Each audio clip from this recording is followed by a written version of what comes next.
समृद्धि सुख सम्मान दो, माँ सरस्वती वरदान दो। मन बुद्धि हृदय पवित्र हो, मेरा महान चरित्र हो। विद्या विनय बलिदान दो, माँ सरस्वती वरदान दो। आइए साथियों, इसी के साथ स्टार्ट करते हैं आज की अपनी क्लास। स्वागत है आप लोगों का दृग द टारगेट में। आज इस चैनल को आप लोग सब्सक्राइब कर दीजिए, लाइक करिए और ज़्यादा से ज़्यादा शेयर करिए। आज हम लोग पढ़ने वाले हैं विसर्ग संधि के बारे में।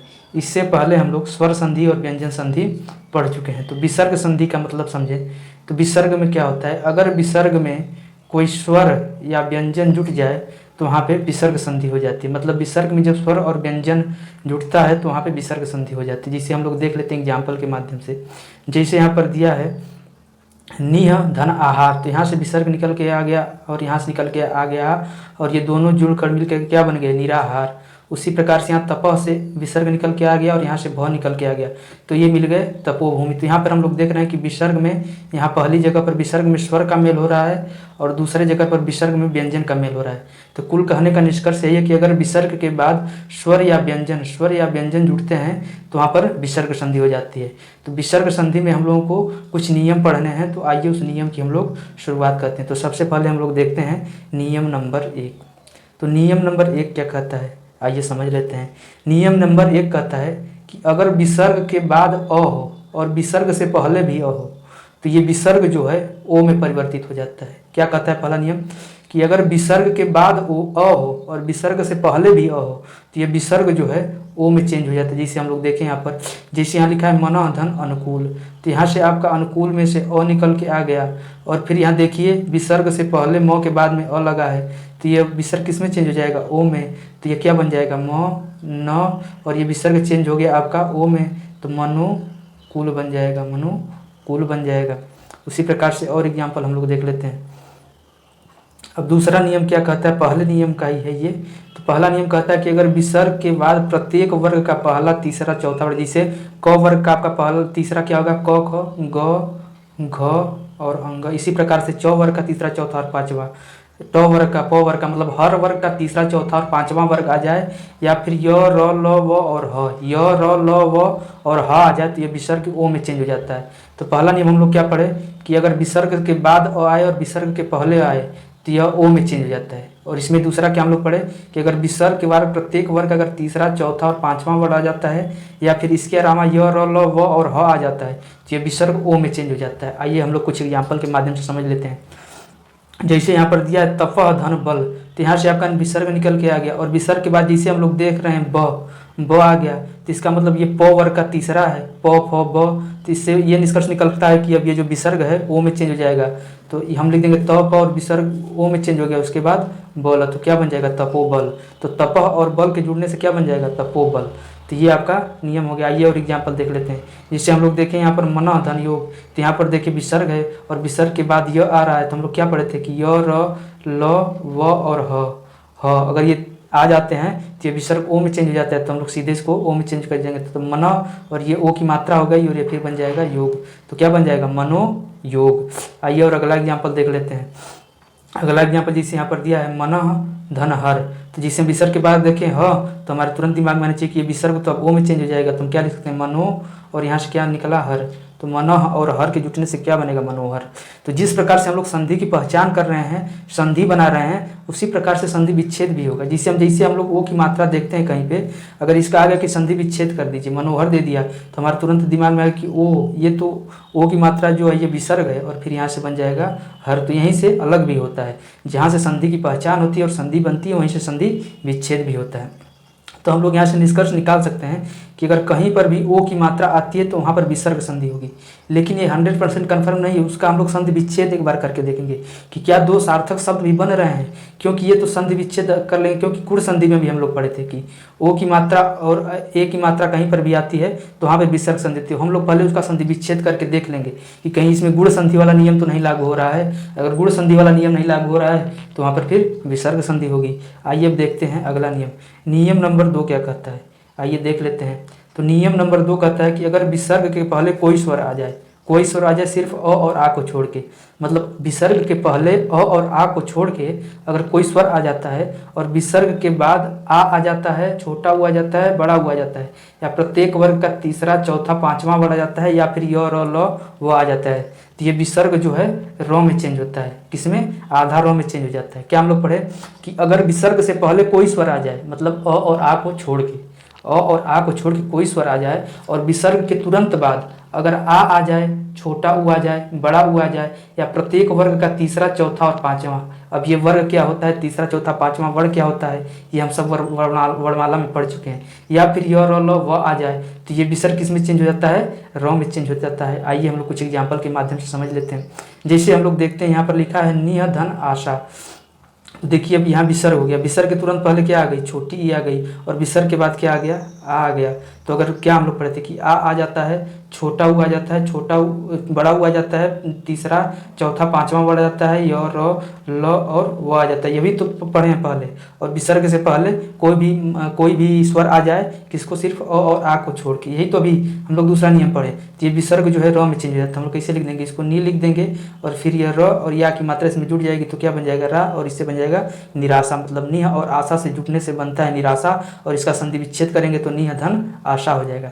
एक एग्जाम्पल और देख लेते हैं हम लोग। जैसे यहाँ पर दिया है निह धन धन, निह धन धन, तो ये देखिए त थ द ध, चौथा वर्ड आ गया, त वर्ग का चौथा वर्ड आ गया, और विसर्ग से पहले छोटी ई आ गई, तो यहाँ से कन्फर्म हो गया कि यह र में चेंज हो जाएगा। तो ये आधा र में चेंज हो जाएगा, तो ये कैसे ऊपर हो जाएगा इसके ऊपर? तो क्या बन जाएगा? निर्धन। क्या बन जाएगा? निर्धन। आइए और देखते हैं हम लोग एग्जाम्पल। जिससे यहाँ पर दे दिया आशीय धनबाद, तो यहाँ विसर्ग आ गया, फिर वो आ गया, तो य र ल वो भी तो पढ़े थे कि य र ल वो भी आएगा, तब भी ये किसमें? र में चेंज हो जाएगा, और उसके पहले बड़ी ई आ रही है, तो ये क्या हो जाएगा? आशीर्वाद। आशीर्वाद। ये देखिए शब्द शुद्धि में भी आता है कि आशीर्वाद इस प्रकार से लिखा जाता है। तो क्या बन जाएगा? आशी और वाद से जुटने से क्या बन जाएगा? आशीर्वाद। आइए अब देखते हैं। चैनल को सब्सक्राइब कर दीजिए आप लोग, लाइक करिए, ज़्यादा से ज़्यादा शेयर करिए। आइए देखते हैं अब अगला नियम, नियम नंबर 4। नियम नंबर 4 क्या कहता है कि अगर विसर्ग से पहले क्या छोटा उ आ जाए, और विसर्ग के बाद भी छोटा उ आ जाए, तो ये विसर्ग जो है र में चेंज हो जाता है। ये एग्जाम्पल ही है। तो यहाँ से पहले देखिए गया क्या? छोटा उ आ गया, और यहाँ छोटा उ आ गया, तो किस में चेंज हो जाएगा? र में। तो क्या बन जाएगा? दुरुपयोग। दुरुपयोग बन जाएगा। जिससे अब हम यहाँ से निष्कर्ष निकाल सकते हैं कि अगर किसी भी शब्द के बीच में र आता है, या तो र के 3 रूप होते हैं, एक ऊपर वाला र, एक आधा र, एक नीचे र लगता है। तो अगर तीनों र या कहीं पे आ जाते हैं तो हम लोग निष्कर्ष ये निकालेंगे कि वहाँ पर विसर्ग संधि की संभावना बन रही है। और 100% कन्फर्म करने के लिए उसका थोड़ा सा संधि विच्छेद करके हम लोग देख लेंगे कि क्या 2 सार्थक शब्द बन रहे हैं, तो ये निष्कर्ष कन्फर्म हो जाएगा कि वहाँ पे विसर्ग संधि है। अब हम लोग देखते हैं नियम नंबर 3।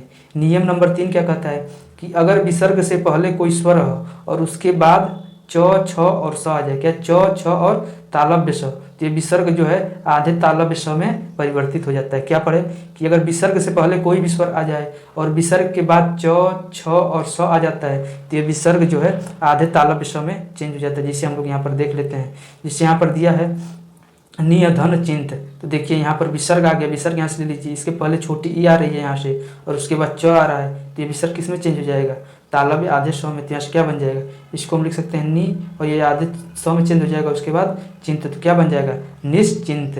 निश्चिंत बन जाएगा निह और चिंत के जुटने से। उसी प्रकार से एक एग्जाम्पल और हम लोग देख लेते हैं। जैसे यहाँ दिया दुह धन शासन, तो यहाँ से आप सीधे विसर्ग निकाल लीजिए। उसके बाद यह छोटा उ हो गया, उसके बाद जैसे ये स आ गया तो हम लोग क्या पढ़े? च, छ और स आए, तो ये विसर्ग किस में चेंज हो जाता है? आधा स में। तो स आ रहा है तो ये आधा स में चेंज हो जाएगा, तो इसको लिख दीजिए सीधे यहाँ से दु, और इस विसर्ग को लिख दीजिए आधा स, और उसके बाद यहाँ से लिख दीजिए शासन। तो क्या हो गया? दुशासन। तो दुह और शासन के जुटने से बना है दुशासन, और दुशासन का संधि विच्छेद करेंगे तो दुह और शासन बनेगा। आइए देखते हैं अब आगे। जैसे अब आगे यहाँ पर दिया है दुह धन चरित्र, तो विसर्ग से पहले छोटा उ आ रहा है और विसर्ग के बाद च आ रहा है, तो विसर्ग किसमें? छोटा स में चेंज हो जाएगा। तो दुह और चरित्र के मिलने से क्या बनेगा? दुष चरित्र बन जाएगा। दुष चरित्र बन जाएगा। अब हम लोग देखते हैं नियम नंबर 4। तो आइए भैया देख लेते हैं नियम नंबर 4 क्या कहता है। तो नियम नंबर 4 कहता है कि अगर विसर्ग से पहले छोटी ई या छोटा उ आ जाए और उसके बाद क ख आ जाए, ट ठ आ जाए, प फ आ जाए, तो यह विसर्ग जो है मूर्धन्य स में चेंज हो जाता है। किसमें? मूर्धन्य स में चेंज हो जाता है। क्या कि अगर विसर्ग के पहले छोटी ई या छोटा उ आ जाए और विसर्ग के बाद क ख आ जाए, ट टो ठो आ जाए, पो फो आ जाए तो ये विसर्ग जो है मूर्धन्य स में चेंज हो जाता है। जिससे हम लोग कुछ एग्जाम्पल देख लेते हैं यहाँ पर। जैसे यहाँ पर दिया है नीह धन कपट, तो विसर्ग से पहले हम लोग देखिए ओ छोटी ही आ गया और विसर्ग के बाद क आ रहा है, तो इसका मतलब ये विसर्ग जो है मूर्धन्य स में चेंज हो जाएगा। तो इसे क्या बन जाएगा, नी लिख दीजिए यहाँ सीधा, और ये विसर्ग बन जाएगा आधा स में, और कपट तो क्या बन जाएगा, निश कपट बन जाएगा। और विज्ञापन हम लोग देख लेते हैं क्या आ गया, धनु धन टंकार, तो देखिए छोटा ऊ आ गया, विसर्ग से हम लोग क्या पढ़े, छोटा ई या छोटा ऊ या विसर्ग के बाद जो है क ख क्या क्या पढ़े थे इसमें जो है कि नियम में क ख ट ठ और फ आ जाए तो किस में मूर्धन्य स में चेंज हो जाता है। तो उसी प्रकार से यहाँ पर भी चेंज हो जाएगा। ये ट हो गया तो ये आधे स में चेंज हो, क्या हमसे बन जाएगा, धनुष धन टंकार। आइए देखते हैं हम अगला एग्जाम्पल। जैसे यहाँ दिया निय धन फल, तो यहाँ विसर्ग आ गया, विसर्ग के पहले छोटी ई आ गई और फ आ गया तो प फ आ गया, तो इसका मतलब ये जो है मूर्धन्य स में चेंज हो जाएगा। तो यहाँ से क्या बन जाएगा, निश फल। ये विसर्ग सीधे चेंज हो जाएगा आधा स में, बाकी इसको सेम लिख दीजिए तो क्या बन जाएगा, निश फल। चैनल को सब्सक्राइब कर दीजिए, लाइक कर दीजिए और ज़्यादा से ज़्यादा शेयर कर दीजिए। अब हम लोग बात करते हैं नियम नंबर 5 की। नियम नंबर 5 कहता है कि अगर विसर्ग के बाद त आ जाता है और थ आ जाता है तो यह छोटे स में चेंज हो जाता है। ये विसर्ग किस में चेंज हो जाएगा, छोटे स में चेंज हो जाएगा। अगर विसर्ग के बाद त या थ आ जाता है, ये एग्जाम्पल के माध्यम से हम लोग देख लेते हैं। जैसे यहाँ पर दिया है नमः धनते, तो विसर्ग के बाद त आ गया तो विसर्ग किस में चेंज हो गया, यहाँ से क्या बन जाएगा, न म, और ये विसर्ग चेंज हो गया आधे छोटे स में, यहाँ से क्या बन जाएगा, नमस्ते। तो नमः और ते के जुड़ने से क्या बन जाता है, नमस्ते। इसमें विसर्ग संधि हो जाएगी। उसी प्रकार अगला जैसे देखते हैं, यहाँ पर दिया है विसर्ग और यहाँ तो जैसे विसर्ग के बाद तो देखे तो हम लोग क्या कहेंगे, म न, और ये आधा स में चेंज हो जाएगा तो क्या बन जाएगा, मनस ताप। क्या बन जाएगा, मनस ताप। आइए देख लेते हैं अब अगला।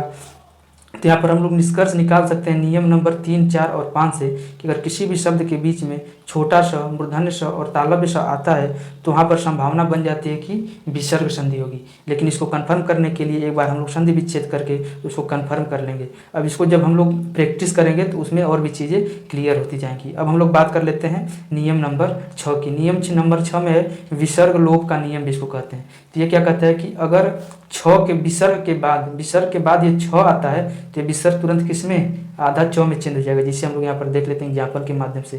जैसे यहाँ पर आ गया अनुह धन छेद, तो विसर्ग के बाद 6 आ गया, जिसका मतलब विसर्ग जो है आधा च में चेंज हो जाएगा। तो क्या बन जाएगा यहाँ से, अनुच्छेद। क्या बन जाएगा, अनुच्छेद। अब इसे और एक इसमें दूसरा नियम है कि अगर विसर्ग के बाद र आता है और उसके पहले कोई स्वर आता है, मतलब विसर्ग के बाद र आ जाए और उसके बाद कोई स्वर आ जाए तो ये स्वर रहेगा अपने बड़े वाले रूप में चेंज हो जाएगा। इसे छोटी ई बड़ी चेंज में चेंज जाएगी, छोटा ऊ बड़ा ऊ में चेंज हो जाएगा, ओ जो है ओ में चेंज हो जाएगा। तो क्या हम लोग पढ़े कि अगर विसर्ग के बाद र आ जा रहा है और विसर्ग से पहले कोई भी स्वर आ जा रहा है तो जो मात्रा का रूप है वो अपने बड़े वाले रूप में चेंज हो जाएगा। जिससे हम लोग यहाँ पर देखते हैं, जिससे यहाँ पर दिया है नीह धनरूप, तो विसर्ग के बाद जो है र आ गया और उसके पहले स्वर आ गया तो ये किसमें, विसर्ग किसमें, ये मात्रा किसमें, अपने बड़े रूप में चेंज हो जाएगी। तो यहाँ सीधे क्या बन जाएगा, नी रोग। यहाँ से क्या बन जाएगा, नी रोग बन जाएगा। और एग्जाम्पल हम लोग देख लेते हैं। जिससे यहाँ पर दिया है नीह धनरस, तो देखिए विसर्ग के बाद र आ गया और विसर्ग से पहले छोटी ई आ गई तो अब ये किसमें, ये मात्रा अपने बड़े रूप में चेंज हो जाएगी। तो नीह धनरस क्या बन जाएगा, नीरस। क्या बन जाएगा, नीरस।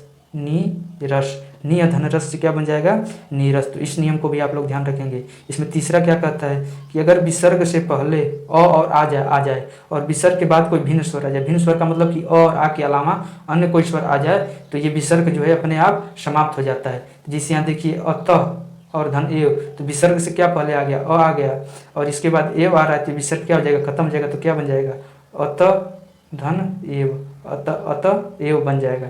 जिससे अगला नियम नंबर 7 क्या कहता है कि अगर विसर्ग से पहले अ आ रहा हो और उसके बाद क और प आ रहा है तो विसर्ग में कोई परिवर्तन नहीं होगा, विसर्ग सेम का सेम रहेगा। जैसे एग्जाम्पल हम लोग देख लेते हैं तो वहाँ से अच्छे तरीके से समझ में आ गया।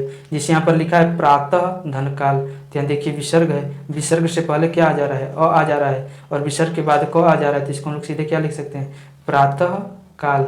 सीधे जोड़ के लिख देंगे प्रातः काल और इसका संधि विच्छेद किया होगा। प्रातःकाल तो 7वां नियम तो काफ़ी आसान है। जिससे अब यहाँ दिया अधः पतंग, तो यहाँ विसर्ग से पहले अ आ रहा है और फिर जो है उसके बाद प आ रहा है तो क्या हम लोग पढ़े थे, तो ये क्या हो जाएगा, विसर्ग में कोई परिवर्तन नहीं होगा। विसर्ग के रूप में कोई परिवर्तन नहीं, इसको सीधे सीधे हम लोग अधः पतन लिख देंगे। तो आज हम लोग जो है कि विसर्ग के 7 नियम पढ़े और विसर्ग की समाप्ति होती है विसर्ग संधि की। आप लोग चैनल को सब्सक्राइब कर दीजिए, लाइक करिए और ज़्यादा से ज़्यादा शेयर करिए। बहुत बहुत धन्यवाद।